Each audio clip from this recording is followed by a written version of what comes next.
Still thinking. You're live. Hey, we're live. Good. Worked out. So we're out in the main room today, which means you probably can't hear me very well. There's been a little bit of confusion about where this all comes from, so I wanted to kind of set the record straight a little bit first. I hope you can hear me. I'm going to get closer so that you can understand a little bit. My lineage directly comes from Ed Parker through Larry Tatum. Ed Parker, Larry Tatum, me. Got it? Larry is 100% responsible for the incredible things that I learned recently over the last 20 plus years about Kempo. Okay? If you got a problem with that, give me a call and we'll discuss it. Okay? Shouldn't be any issues with that, right? Good. No. My Kempo is what Larry shared with me and I perpetuated. The same thing that Larry did with Mr. Parker's Kempo, the same thing that Mr. Parker wants you to do with it yourself. Now, I don't know this from Mr. Parker, but I've read the quotes, and I took it upon myself to enjoy that idea and run with it. What does a 10th degree black belt do? Well, there are lots of 10th degree black belts out there. Ask them. You people that are bitching and moaning about the fact that there's a lot of 10th degree black belts out there, there's been enough time that has passed in the system that allows for that. As a 10th degree black belt myself, I've decided that what it means to me is that I perpetuate not only the things that I've learned in the three main arts that I've studied, but every teacher that I've ever touched, or has touched me in one way or another, has shared with me. I put it into my head, I put it into my pocket, into my toolbox, and I keep what works for me, and I pass it on, with the hope that my students will stand on my shoulders and take what I've taught them to the next level that I can't even imagine yet.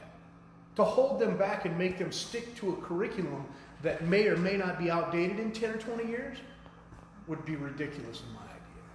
So I wanted to set the record straight. When I talk about how I perpetuated the art of Kempo, I've done it because of the incredible things I learned from my teachers, Larry Tatum being number one. Good foundation. Yeah, just wanted to make that clear, okay? No disrespect to anybody intended, not at all. I'm a very respectful person, but I needed to make that clear. This is Jim Adkins Kempo, okay? And do with that what you want.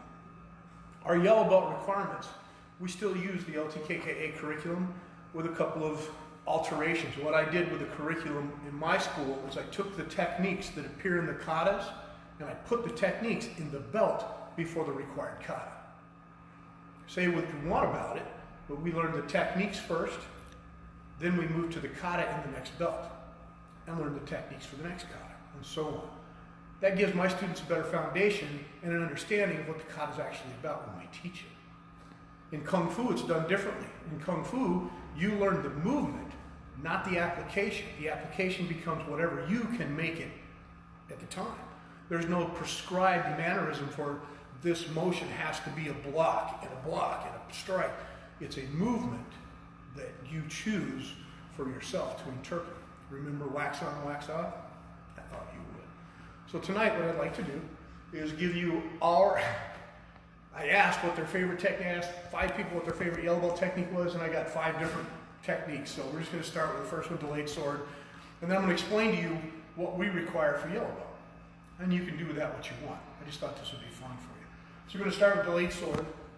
Delayed sword is taught against a right grab on your left lapel. I'll start with you, then you'll punch me. With a right grab, grabs are always taught because they're easiest to understand. Okay, we can move back on if you want. No, I But I want you to hear this. So they're easiest to understand, meaning I don't have to time the grab. I don't have to time his footwork or anything else. With a punch, we have specific timing involved. With a grab, we know where the attack is. These are guidelines. We don't stick to a strict guideline and say it can't be anything else. However, when you learn it at yellow, you learn it the way we say. Okay? There's reasons for that. Not because we think the technique is the end-all, be-all, this is perfect, but we have things to teach you about the technique, theories, concepts, and ideas that go with it.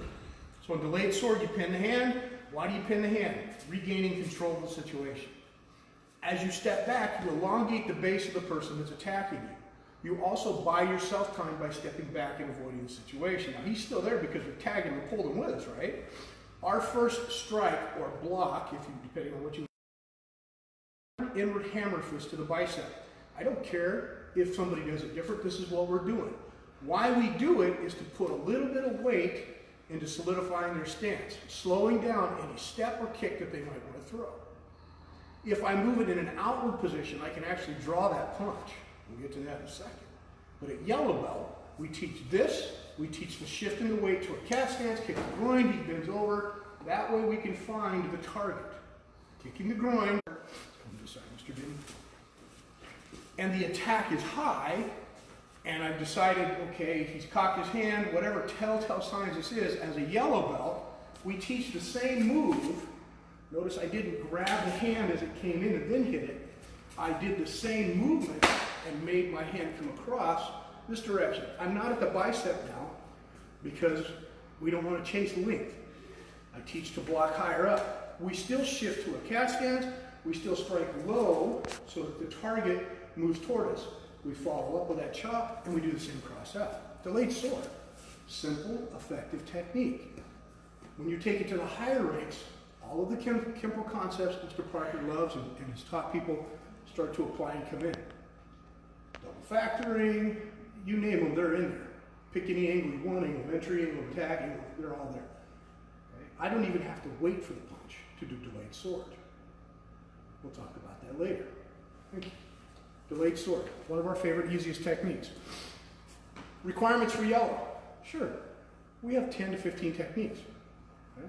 Why do I say 10 to 15? Because the techniques are not irrelevant, but they're not the most important thing we teach at yellow belt. We teach morals, ethics, dojo etiquette, manners, and how to become a good student. Those are the requirements for yellow belt. Can you come in and apply yourself?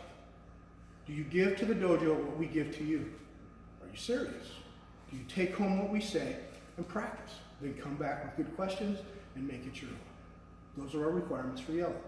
Yeah, you got to have the techniques. Do you have to have them perfect? Absolutely not. Everybody's different.